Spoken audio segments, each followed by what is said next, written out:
आज बहुत खुशी का दिन है।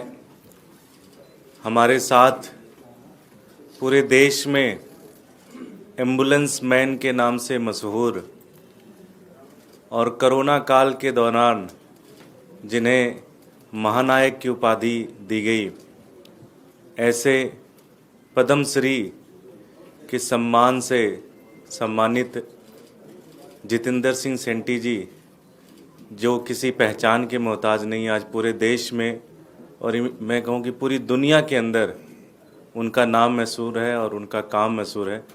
ऐसे सेंटी जी आज हम लोगों के साथ जुड़ रहे हैं। हमारा बड़ा आम आदमी पार्टी के लिए बड़ा गर्व का मौका है कि इतने बड़े शख्सियत आज आम आदमी पार्टी के साथ जुड़ रहे हैं। मैं आम आदमी पार्टी के संयोजक श्री अरविंद केजरीवाल जी से विनती करूंगा कि हमारा प्रतीक चिन्ह उन्हें देकर आम आदमी पार्टी में विधिवत शामिल कराएं।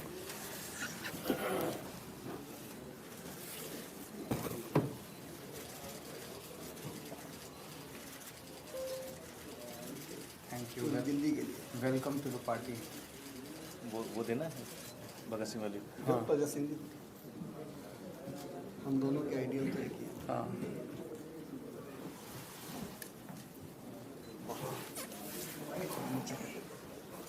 Thank you. भारत माता की जय। इंकलाब जिंदाबाद।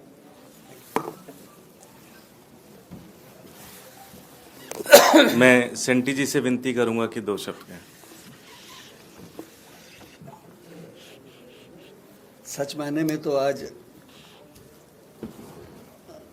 मुझे नहीं, माननीय केजरीवाल जी को ही बोलना चाहिए। मैं तो बहुत ही दूर जा चुका था राजनीति से। वैसे मैं 3 बार इलेक्टेड रहा, लेकिन जब से सेवा में लगा और कोविड में तो परमात्मा ने ज़्यादा मौका दिया, मान सम्मान मिला। लेकिन मुझे जब लावारिस लाशों का दाह संस्कार करते हुए उस दिन माननीय केजरीवाल जी का फ़ोन आया कि शंटी जी, मैं भी इस यज्ञ में आहुति देना चाहता हूँ, तो मैंने सोचने का समय मांगा। लेकिन मेरे दिल ने, मेरे ज़मीर ने, मेरे परिवार ने, मेरे साथियों ने कहा कि शंटी जी, आपके काम में और उनके काम में समानता है। वो पैदा होने से लेके बुजुर्गों तक सभी ज़रूरतमंदों की ज़रूरत को पूरा कर रहे हैं केजरीवाल जी।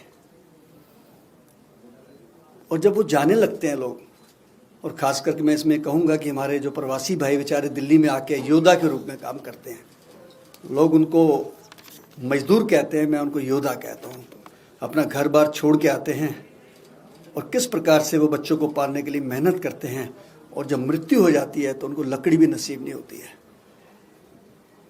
तो जब जीवन वाला काम ये संभाल रहे हैं, मृत्यु वाला मैं संभाल लूँगा, और दिल्ली की विधानसभा से जीने से लेके जाने तक के इंतजाम दिल्ली सरकार कर देगी, तो मुझे लगता है कि हमारा मिशन पूरा हो जाएगा। और लकीली हम दोनों शहीद आजम भगत सिंह जी के फॉलोअर भी हैं, वो हमारे मेंटोर हैं। मुख्य रूप से मैं इनकी सेवाओं को देखते हुए अपनी सेवाओं को इनके साथ जोड़ रहा हूं, क्योंकि मेरी सेवाएं बेसिकली अनक्लेम्ड डेड बॉडीज़ की हैं, एम्बुलेंस है, शव वाहन है, और ब्लड डोनेशन जिसका मेरा वर्ल्ड बुक ऑफ रिकॉर्ड में नाम आया। 106 बार मैंने ब्लड डोनेट किया है। ये मिशन हमारे चलते रहेंगे, क्योंकि दिल्ली की स्वास्थ्य सेवाओं से और जुड़े हुए हैं। और मेरा घर, मेरी कर्म भूमि, मेरा शमशान घाट है जी। इसलिए मैंने अरविंद जी से कहा कि मैं फिर से राजनीति में आना नहीं चाहता, लेकिन उन्होंने कहा, शंटी जी, हम जीवित ज़रूरतमंदों की सेवा करते हैं और आप मृत ज़रूरतमंदों की।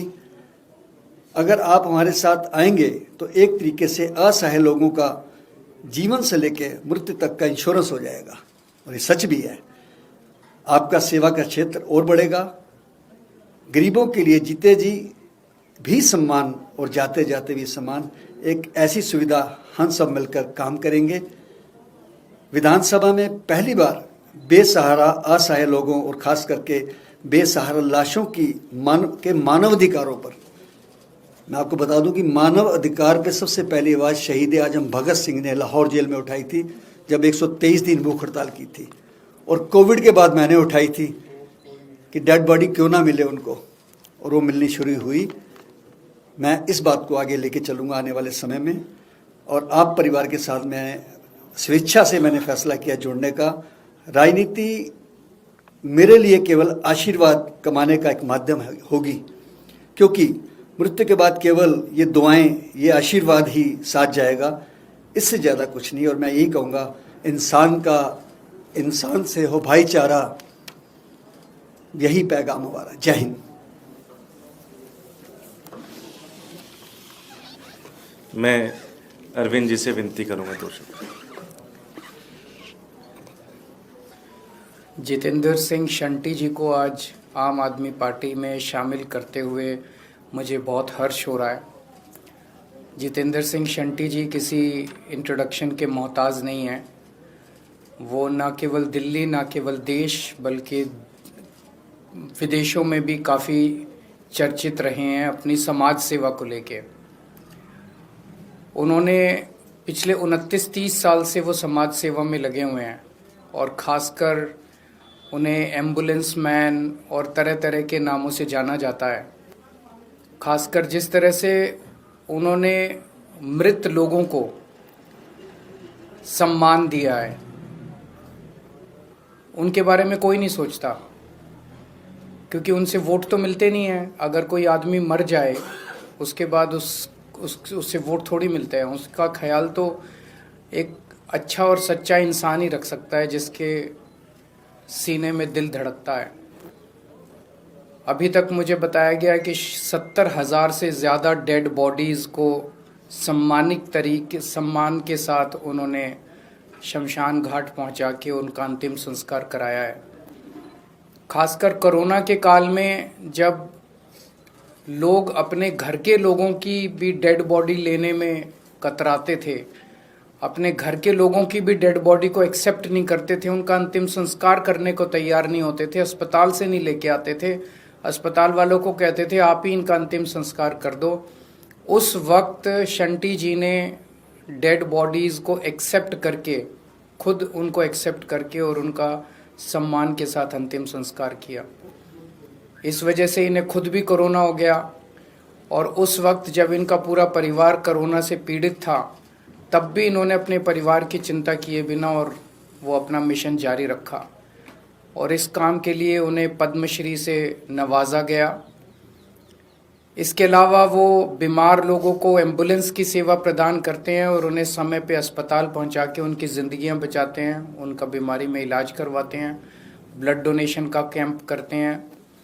तो जैसा उन्होंने कहा कि आम आदमी पार्टी एक आदमी को पैदा होने से बुढ़ापे तक उनकी सेवा करती है, और उसके बाद मृत शरीर की सेवा ये करते हैं, तो ये एक नेचुरल अलायंस है। और मैं आज इनका आम आदमी पार्टी में स्वागत करता हूँ। हमारी भी सेवा की ही फिलॉसफी है, हम भी सेवा में ही, हमारे लिए राजनीति नहीं है, सेवा करने का एक मौका है। और शंटी जी भी राजनीति में सेवा के लिए आए हैं, 2 बार काउंसलर रह चुके, 1 बार विधायक रहे, और ये भी शहीद आज़म भगत सिंह के चेले हैं, हम भी शहीद आज़म भगत सिंह के चेले हैं। तो मुझे आज बेहद हर्ष है, और इससे, इनके आने से आम आदमी पार्टी को तो मजबूती मिलेगी। एक तरह से सरकार में आएंगे तो इनकी भी सेवाओं को और 10 गुना बल मिलेगा। जब सरकार भी इनके साथ लगेगी, इन सरकारी रिसोर्सेज भी इनके साथ लगेंगे, तो मैं समझता हूं कि इनकी सेवाओं को भी बल मिलेगा और इनके आने से सरकारी कामकाज में भी बल मिलेगा। तो मैं फिर से इनका स्वागत करता हूं। विकास गोयल ने क्योंकि आपको पत्र लिख के चुनाव लड़ने से मना कर दिया है, तो हम ये समझ सकते हैं कि इस बार आपको शादरा के उम्मीदवार। देखिए, आज तो इनका अच्छे से स्वागत कर लेते हैं, फिर चुनाव लड़ने के बारे में और वो सब जब लिस्ट आएगी उसमें आपको मिल जाएगा। बाकी स्पीकर साहब के बारे में मैं 2 शब्द कहना चाहता हूँ।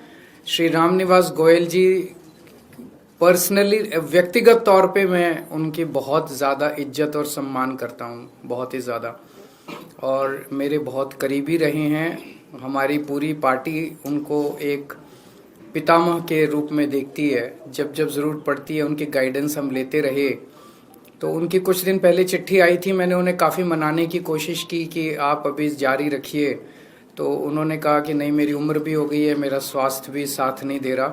तो वो पार्टी के साथ रहेंगे, पार्टी का प्रचार भी करेंगे, हमें समय समय पे गाइड भी करते रहेंगे, लेकिन उन्होंने चुनाव न लड़ने का निर्णय लिया है, तो उनके निर्णय का हम सम्मान करते हैं। सर, पंजाब में जो कल हमला हुआ सुखबीर बादल पे, उसको लेकर अकाली दल बड़े दावे कर रही है, कह रही कंस्पिरेसी था, लाठी था, और पंजाब की लॉ एंड ऑर्डर सिचुएशन पे सवाल उठा रही है। पहली चीज़ तो मैं पंजाब पुलिस को बहुत बहुत बधाई देना चाहता हूं, जिन्होंने इतने बड़े अपनी सूझबूझ और अपनी मुस्तैदी से इतने बड़ा हादसा होने से उन्होंने बचाया।